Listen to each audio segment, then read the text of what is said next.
Welcome to the Brian Ruhe Show. Today's May 23rd, 2017. My guest on the show for the second time is Jim Fetzer. He's a professor emeritus at the University of Minnesota, Duluth. Welcome back to the show, Jim. Glad to have you. Hey, great to be back, Brian. You did a terrific job. You made our lengthy interview into 5 shorts and 1 long. That was very impressive. That's right. Well, maybe today we'll do it a bit shorter. I want to start off talking about President Kennedy's 100th birthday. It's next Monday, May the 29th, and you're part of this conference. You want to tell us about that for his 100th birthday? Yeah, it's rather fascinating. You may even have some features about it that you can put on your screen from JFKbirthday.com. The idea is to use the 100th observance of his birthday, which falls on Memorial Day, to present a lengthy, virtually all-day conference that's going to be live streamed on video, so everyone can enjoy it from the comfort of their own home. And those who subscribe will have the opportunity of having access to the program for 6 months. That means you don't have to worry about catching every word or every segment. If we take a review of the program, I'll go through it with you, Brian, and we can talk about who's going to be speaking and what they're going to cover. Yeah, very good. Yeah, so what's your topic? Are you going to be talking about mainly the assassination? Oh, yeah, it's all about the assassination. Yeah. The whole thing. But if you pull up, I think you had a link there on your... Yeah, I have it here now. Is it showing up in your screen? Not yet. You have to do the screen share for it. Oh, sorry, yeah. So I got to go back into, screen share. Okay. Right, perfect. Now? That's right. Very good. Very good. There it is. First annual JFK Birthday Conference, online conference, 29 May, Memorial Day, broadcasting live from Los Angeles, California. And it will be available right on your own computer. If you flip to the next slide, I think if you have them there, I can talk about the speakers and participants. Lorian Fenton is producing this. She's very, very good. I have myself chaired or co-chaired 5 different national conferences. In Minneapolis in 1999, Dallas 2000, Dallas 2001, Duluth 2003, and then in Santa Barbara in 2013, which was the 50th observance of the assassination, where Lorian worked with me in producing the conference, which you can find online at JFK at 50, The Assassination of America. In that case, there were 6 speakers. You can find them all there on my blog. In this instance, there will be 9. And if you go to the next slide, I don't see how to move the slides here. No, I think they're just right there on your desktop, Brian. Or you can go there. They're perfect. Oh, here we go. Yeah, this is wonderful. Just look at some of these images. These are just terrific of JFK and Jackie. And that was actually in Dallas at the time. Here's a wonderful family photograph from Hyannisport. This was actually during the motorcade. As they were about to leave Love Field, Jack and Jackie at an event. Of course, a great tragedy.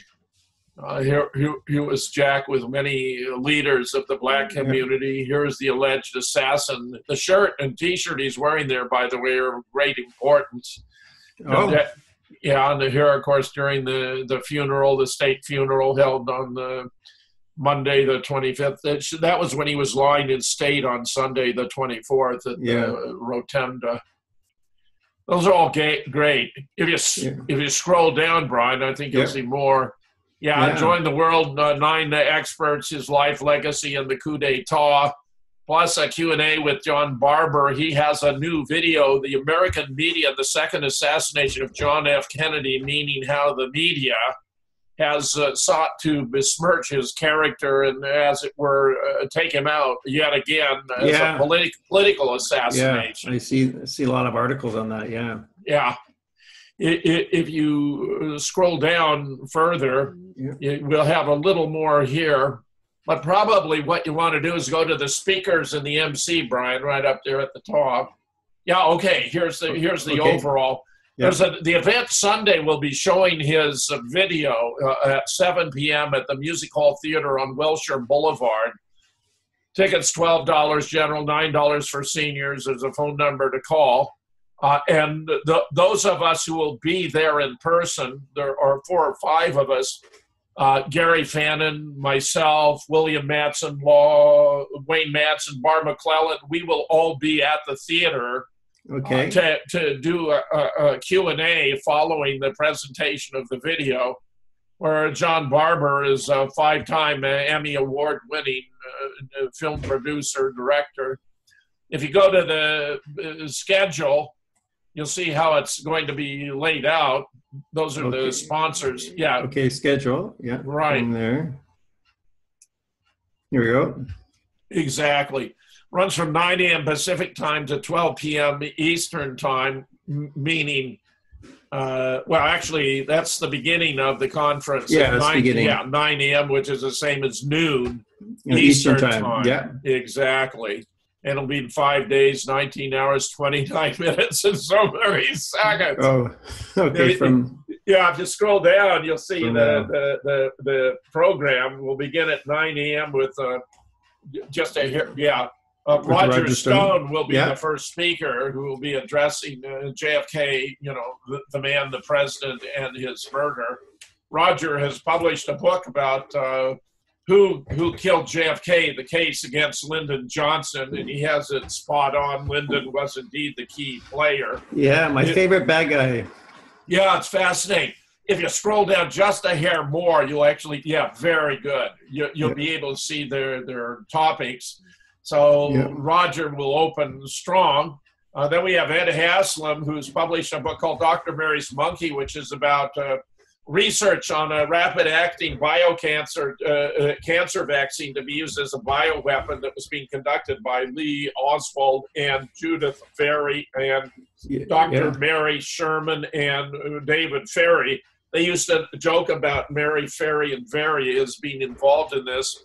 Yeah. So all the summer in New Orleans before the assassination, fascinating stuff, which has, humanized Lee Oswald, because you get a very balanced, sensible picture of who the man was. Yeah. He turns out to have been working for the federal government, that he was recruited as when he was going through Marine Corps training by the Office of Naval Intelligence in San Diego. He was then stationed at Atsugi in Japan, our most sensitive base, most secure, from which the U-2 overflights were taking place. He was a radar operator. His defection to Russia was at behest of the CIA, so he could provide them with information about the altitude of the U-2 overflights, which, of course, led to it being brought down and causing the summit meeting between Eisenhower and Khrushchev to be aborted, where Khrushchev accused the United States of spying on the Soviet Union. Eisenhower denied it, and then they trotted out the pilot, Gary Francis Power, and the parts of the U-2 that they'd brought down. Really a fascinating story. Can I ask, was the purpose of that to destroy a peace treaty between the United States and Soviet Union to keep the Cold War going? I mean, that's right, to subvert a move that would have done a great deal to lessen the tensions of the Cold War.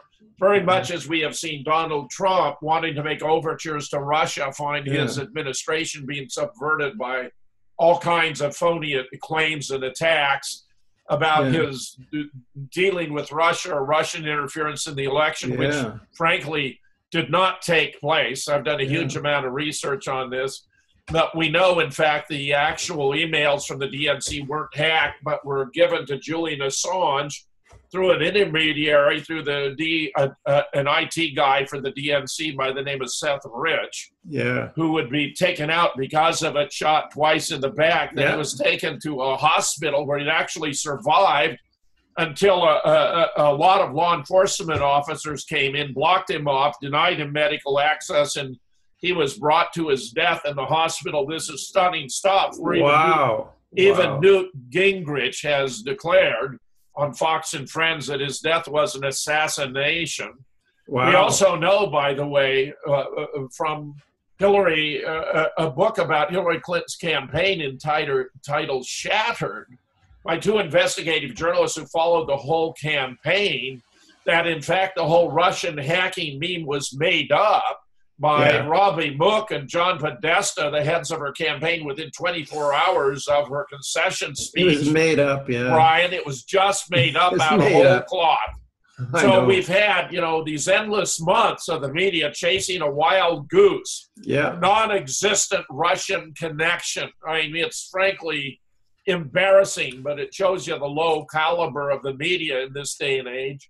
Yeah. Then we're going to have Wayne Madsen doing a presentation on Raphael. Well, I had a question, though. I want to get back to President Eisenhower. Like, do you think President Eisenhower wanted to have a peace with the Russians, or was he all part of the same plot? Like, was he part of the same Jew world order?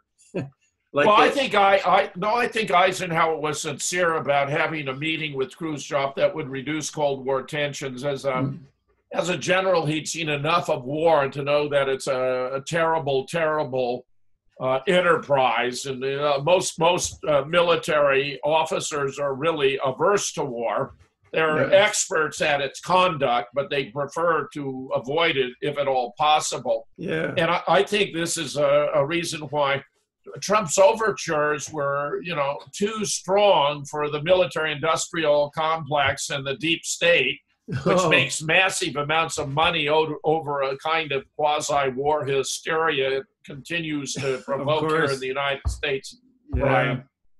Okay. So here's another manifestation. We got Wayne Madsen. Remember when Donald Trump raised the point about Ted Cruz's father having been in New Orleans with Lee Oswald?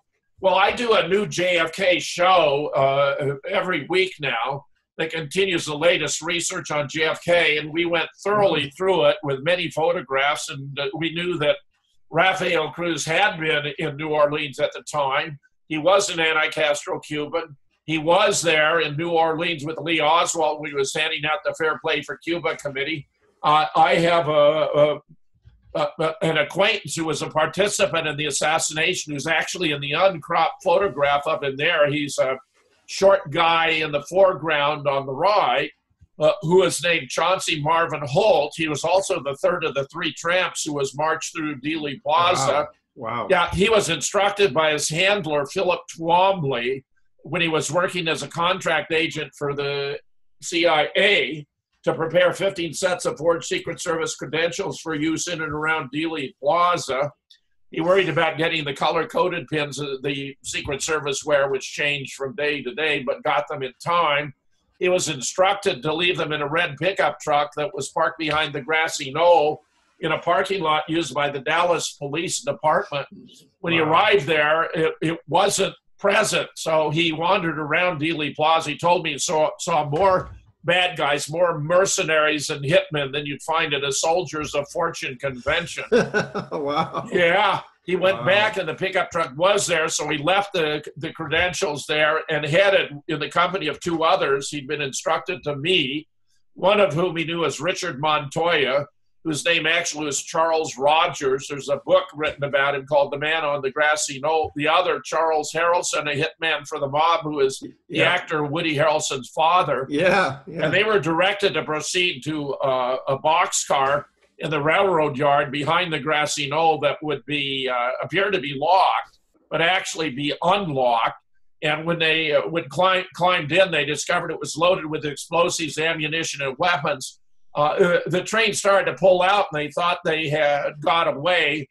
But monitoring the railroad yard, he thought something was wrong, called them back. The police arrested them and marched them through Dealey Plaza, but it was a totally unorthodox production.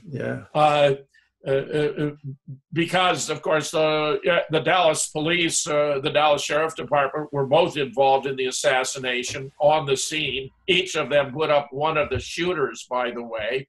The military put up a shooter. Lyndon put up his own personal hitman. The mob put up another shooter. So these different groups were all tied together. An anti-Castro Cuban, actually, from the Dal Tex, took 3 shots with an unsilenced Mannlicher Carcano, the only unsilenced weapon that was used during the assassination, to create the acoustical impression of only 3 shots having been fired. Wow. But not only was Rafael Cruz in New Orleans when Lee was handing out the Fair Play for Cuba Committee flyers, but he was also in Dallas on the day of the assassination. There's a very famous photograph, color photograph by a Dallas newspaper photographer of the motorcade JFK and Jackie on Main Street before they turned on to Houston, and then 110-degree back onto Elm. And in the upper right-hand corner of the photograph, which I actually used on the cover of my first book about JFK, entitled Assassination Science, where I brought together the best experts in the world to study the case, you can actually see him in the upper right-hand corner standing beside Antonio Veciana, who was a founder of Alpha 66, perhaps the most vicious of all the anti-Castro organizations. The idea that Rafael Cruz could have been at those 2 locations on those two key moments in time and not been on the fringe of the assassination is simply ridiculous. Yeah. And you notice how Ted Cruz just disappeared from sight after the Donald raised the issue. And while the mainstream media lambasted him for it, he was right again, as he has been so many times when he's been faulted by the media. Yeah. If you scroll down, we'll get the next set of speakers. Yeah. I had a question about Woody Harrelson. Do you think, as an actor, he was favored because his dad was put in jail and they wanted to, help his dad because he helped assassinate President Kennedy? So I think they gave favors to his son. Well, Oliver Stone cast him in the film Natural Born Killers. Oh. With Juliette Lewis. And it's a powerful film. I wrote him a letter because I so admired the structure of the film. It's half about crime, half about punishment. It's about how tabloid journalism drives out real serious news. It's about how we treat the symptoms but not the causes of criminality. It's also about the redemptive power of love. It has a tremendous philosophical content. But it also is a film that displays a lot of violence, and my wife could not watch more than 5 minutes of the film. I recommend it highly, but he cast Woody in part because he knew of his legacy with his father, and actually pissed him off at one point where he made an allusion to the idea that Woody had this in his genes. So actually, that's a very interesting question you raise. If you scroll down to the next set of speakers, but Barr McClellan is a very interesting guy. He worked at a law firm in Texas run by Joe Clark. Yeah. He published the book Blood, Money, and Power. Yeah. But he was, fascinated because Joe Clark had been involved in both the planning of the assassination and the cover-up. So he had some inside information there that confirms what was taking place. He's at 3:15. Then there's a 30-minute break. And then Gary Fannin, who's studied Lee Oswald, and will be discussing the ballistics of the alleged shots he took, which not even the best sniper in the Marine Corps, Gunny Carlos Hathcock, could replicate in Quantico when he set things up to see if it could be done. Also, the rifles were switched, right? There was a German Luger, and then they switched the rifle to the Marcano, right? Well, the first weapon found in the book depository, was a Mauser, which actually would have been an excellent weapon for an assassination. I believe that was used by Lyndon's hitman, who was in the book depository, but on the opposite side, on the west side rather than the east, where he fired several shots at John Conley in the mistaken belief that it was Ralph Yarborough. Lyndon had a huge argument with Jack that morning trying to get Conley out and Yarborough in. I know, God. Yeah. And you mean the shooter thought Ralph Yarborough was in the car? He made a mistake? That's right. Jack overrode him on the ground that the chief executive of the state should ride with the chief executive of the United States. Very reasonable, but it was too late to get the word out. They couldn't tell the shooters that it would be Conley instead of Yarborough. So you find Conley has a grimace on his face that morning. Everyone else is in a relatively cheerful mood, but not Big John, because he knew he was going to be in the middle of gunfire. And actually, Brian, it worked out politically to the benefit of the conspiracy, because no one would have imagined that Lyndon would have put his close friend and best friend, crony, who had been the manager of his campaign, into harm's way. But that's exactly how it played out. Yeah. Then at actually at the Times, if you scroll back up just a hair, I'll get the Pacific time. Yeah, at 2:45 Pacific time, 5:45 Eastern, I will give a presentation on how and why the Zapruder film was revised. There were many important reasons. Yeah, you did a great job on that. I love your YouTube videos on the Zapruder film. You cracked that case open, Jim. Oh, thank you, Brian. I appreciate that. Yeah. Well, here I'm going to take multiple kinds of evidence to demonstrate how we know the film was revised very extensively. In fact, we have 486 frames of the extant film. I'm going to lay out the argument, the evidence for why that's less than half of what the original should have been, around 1,000 frames. That we seem to have lost about 100 frames when the vehicle turned from Houston on to Elm Street. By the way, putting the presidential limousine out front was one of 15 indications we have of Secret Service complicity in setting him up for the hit. Yeah, he should have been in the middle of the motorcade, not out front. They left two agents behind at Love Field who would have run beside or on the back of the presidential limousine to weaken his security. They put the vehicles all in the wrong order, with a presidential limo out front when it should have been in the middle. They canceled it. Is the reason for that so it's easy for the shooters to know which car is out in front? It's easy for them to identify? Yes. Not only that, Brian, but this is the only presidential motorcade that wasn't uniformly black Cadillac limousines. They used cars of different makes and colors, so they would know exactly who was where in the entire motorcade. Oh, I didn't know that. Yeah, they even moved his military aide from the front seat, where he would have been sitting between the driver, William Greer, and the agent in charge, Roy Kellerman, and put him in the last vehicle along with the president's personal physician, Admiral Berkeley, to make it maximally difficult for him to render emergency medical care should it become necessary, which of course it did. But he was already dead before he left the Dealey Plaza, Brian. He had half his brains blown out. Yeah. And the driver is definitely part of the conspiracy. So brought the car to a halt so they could aim better. Right. When he first turned from Houston onto Elm, he swung out too widely, nearly hit a concrete abutment. We lost about 5 seconds there where they took completely out of the revised film. So you see this jump from the vehicles appearing on Houston, and then you suddenly, in the vicinity, are partially hidden by the Stemmons Freeway sign. So at 18.3 seconds per frame, that's about 100 frames missing there. Then the driver, after bullets began to be fired, pulled the limousine to the left and to a halt to make sure JFK would be killed. During this interval, he was hit in the back of the head by a shot fired from the Dow Tex. He slumped forward. Jackie eased him back up and was looking him right in the face when he was hit in the right temple by a frangible exploding bullet that set up shockwaves that blew his brains out to the left rear with such force that when they hit Officer Bobby Hargis riding there, he initially thought he himself had been hit. Wow. Now, what they did in revising the film was to merge those two shots. So there's only one frame of him slumping forward, and they took out too many frames. So you now see this violent back and to the left, which no one in Dealey Plaza observed at the time because it didn't happen.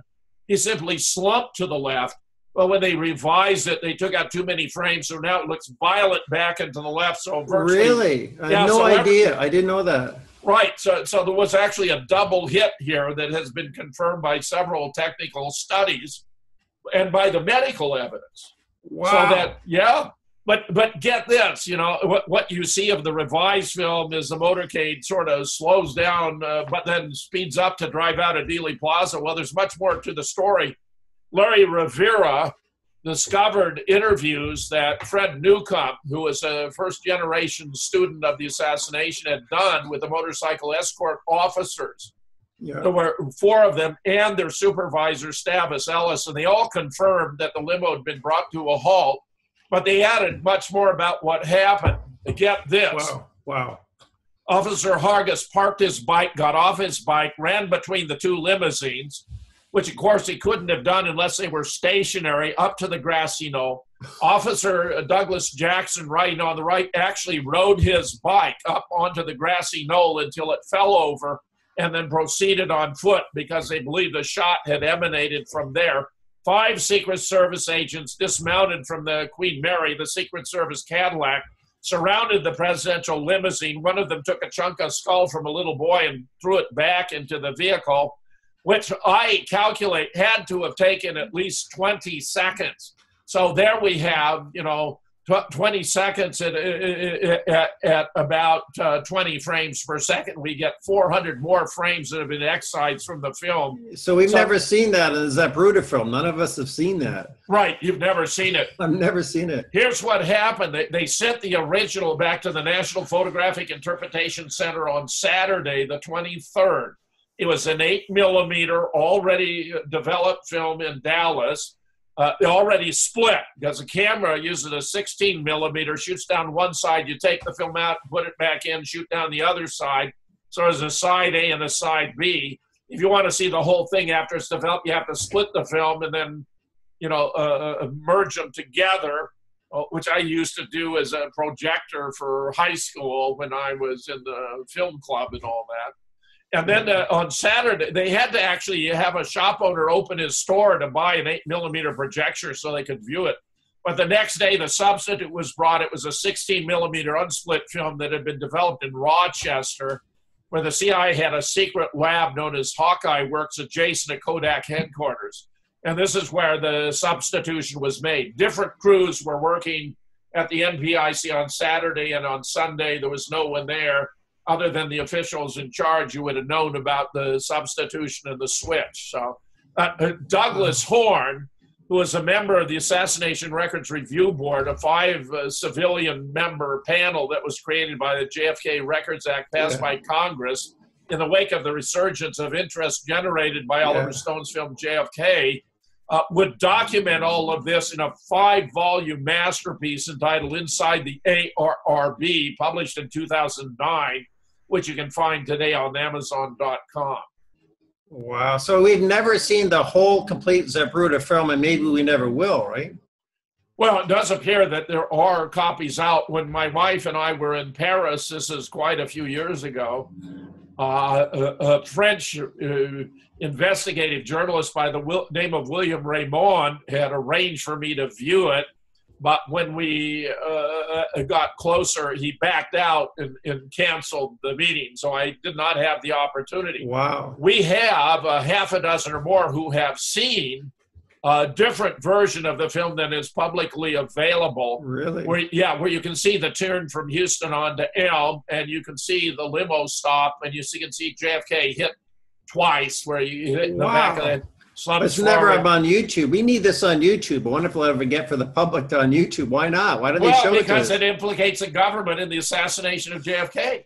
And that's already been done, right? We've been implicating them thoroughly on the internet. Yeah, but they don't want the rock solid proof that no one could deny to be out and about. So we need a whistleblower. We need some whistleblower who could do that possibly. Yeah, they appear to use it for special occasions. If you go back to your screen share, we can look at the. Is that it? No, there are 3 more speakers I wanted to cite. I'm sorry, am I on the screen share now? No, you're not. You got to go back to it. Just click it again. There we go. Oops. There we go. There we go. This is not the right one, though, is it? No, you want to go back to the, you had the website. This is, good. Now go down one more. Okay. Go down one more. Yeah. Right, here you see at 4 p.m. Pacific, Larry Rivera will talk about Doorman. Now, Larry is the same guy who recovered the Newcomb tapes and reconstructed what happened. You can find 2 YouTubes he did about it entitled The JFK Horseman and The JFK Horseman Part 2 on YouTube. This is absolutely fascinating stuff. But in this instance, Larry's going to be talking about the identity of a man in the doorway who many have believed was Lee Oswald. Now, the government insists it was a co-worker by the name of Billy Lovelady, Brian. But Billy himself thought it was odd that they would be confused because he was 2 to 3 inches shorter, 15 to 20 pounds heavier. Also, when the FBI called him in, on the 29th of February, 1964, wearing the shirt he'd worn that day. He came in with a red and white vertically striped short sleeve shirt, completely different than the long sleeve, richly textured shirt on the man in the doorway. But they wanted to pacify Director Hoover's instruction they should determine the identity. And because, as it happens, he was also in the doorway standing beside Lee Oswald with his hands raised to block the sun from his eyes so he could get a better view, they said this was the man in the doorway and sent photographs of him wearing the short sleeve red and white vertically striped shirt in the hope that Hoover wouldn't get pissed off and send him off to Alaska, for example, for their next assignment. And apparently he accepted what they had to say, but it contradicts the official account where expert students from Harold Weisberg already in 1966 in the second volume in his whitewash series, photographic whitewash, in the last few pages talk about the deepest, darkest secret that the Warren Commission was concealing, to wit, that Lee Oswald had been in the doorway observing the motorcade as it passed by. That's what he told Will Fritz, the homicide detective who interrogated him, that he was out with Bill Shelley in front, where Bill Shelley was one of his supervisors in the book depository, where even Jim Garrison, the New Orleans district attorney who brought the case against Clay Shaw for his involvement, which he almost certainly would have won, but for the unexpected deaths of three of his key witnesses, including David Ferry, also had concluded that Lee was in the doorway. But in fact, Oliver was dissuaded by Robert Groden, who served as an advisor to the HSCA, and told them he'd done a shirt comparison and that it was Billy Lovelady rather than Lee Oswald, which Larry will destroy during his presentation. I mean, everyone wants to see this, because what it means is that not only can Lee not have been the lone demented gunman, he cannot have been one of the shooters. Yeah, I got a question about that. I thought there was, I read the evidence that Lee Harvey Oswald was on the second floor buying a Coke, and one woman was actually giving him change at the time of the shots, and she gave testimony to Robert Groden, not to be released until after his death, that he was on the second floor.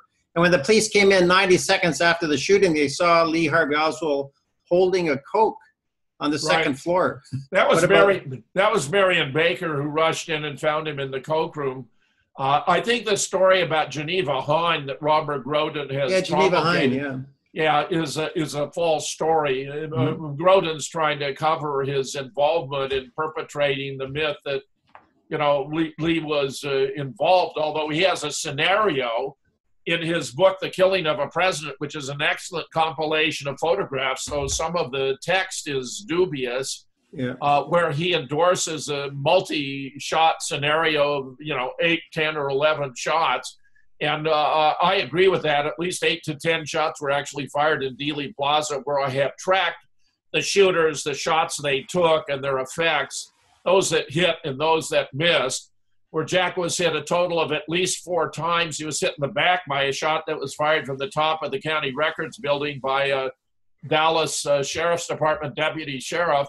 He was hit in the throat by a shot fired from inside the triple underpass by an Air Force expert that passed through the windshield to hit him in the throat.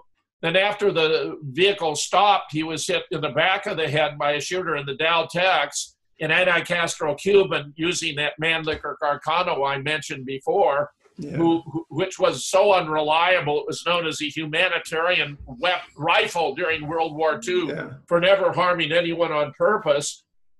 One of the shots missed, hit a distant curbing and injured a bystander by the name of James Tague.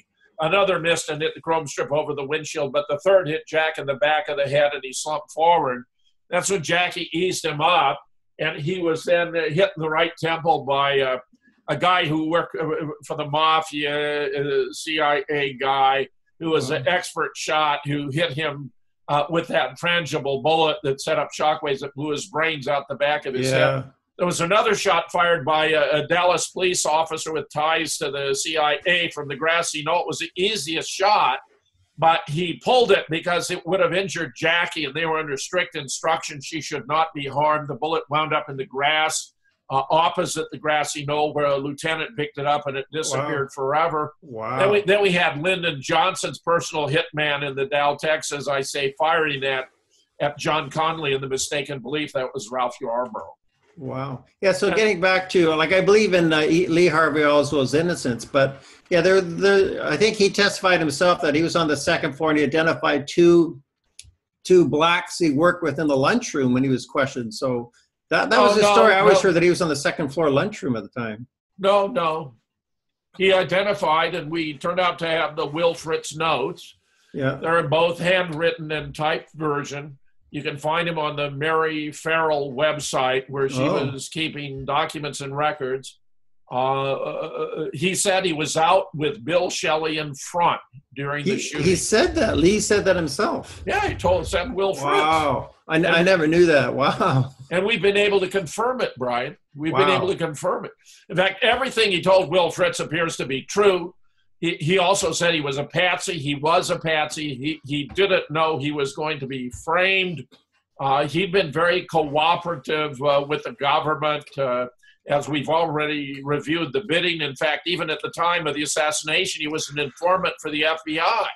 The Attorney General of Texas, Wagner Carr, launched his own investigation and discovered almost immediately that Lee was an informant for the FBI, that he had informant number 179 that was being paid $200 by the government right up to the time of the assassination, which explains why his U-2 forms have been unavailable. The government has been unable to produce a U-2 forms for the assassin, the alleged assassin of the President of the United States. Now, if that doesn't blow your mind, Brian, you got to understand they can't release him because they proved he was working as an informant. And the public would find it very difficult to imagine that he would have been both an informant for the FBI and an assassin of JFK.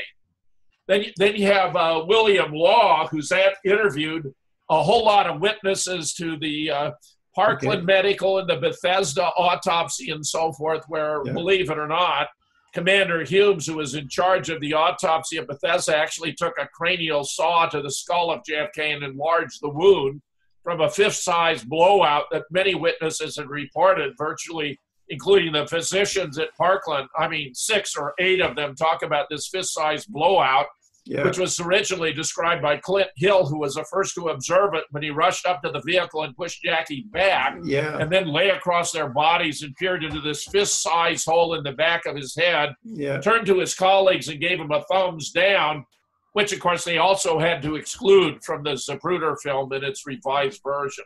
Wow. And then John Barber, who's produced this film, will be watching on Sunday evening, and then they're going to show the question and answer session after the film. So, there's a lot going on here. I think it's going to be historic. Now, there's tickets to view it. This is a pay-per-view. Run $30, but what you need to understand is that's for 6 months of access to the program. $30 gives you access for 6 months, so you can go back and watch parts at your leisure. You don't have to worry about watching the whole thing from beginning to end on Memorial Day. It'll be put up and made available, and you stop and think about it. That actually looks pretty reasonable. And I believe this is going to be an historic event because such a large percentage of the American public are going to see very highly professional presentations about what we know about the death of JFK that we know now that we did not know then. Yeah. This is going to be excellent, and you're going to be there. You're flying into California for this, right? That's right. I'm flying in on Thursday. I'll participate in a television program where I'm going to review the 15 indications of Secret Service complicity and the identity of the shooters, the shots they took, and the effects they had. I'll be at the showing of the film that begins at 7 p.m. Pacific time in Los Angeles, and then participate in the question and answer session after the film. And then on Monday, of course, I'll be a speaker as the schedule reflects about how and why the Zapruder film was revised. Yeah, well, I certainly encourage the viewers to go. I've sent this out on my mass email list. What about for people watching this video after it's over? Can they log in and still find this later? Well, I imagine that after 6 months, it'll be put up, available to the public at no charge. Okay. But if you're going to want to watch it, even if not on the day, you'd probably be well advised to get the ticket, which will then give you access for 6 months to the program. Yeah, that's great. Anything else you want to add to this, Jim? No, Brian, I greatly appreciate the opportunity to talk about it, because I think that, it just might make a difference to history that the public finally realize the massiveness of the government deceit and deception in concealing the true causes of the death of the president. Let me just mention, in relation to the many theories that have been advanced, that KGB, Castro, the mob, none of them could have gained access to the Zapruder film to revise it. None of them could have caused the Secret Service to set him up for the hit.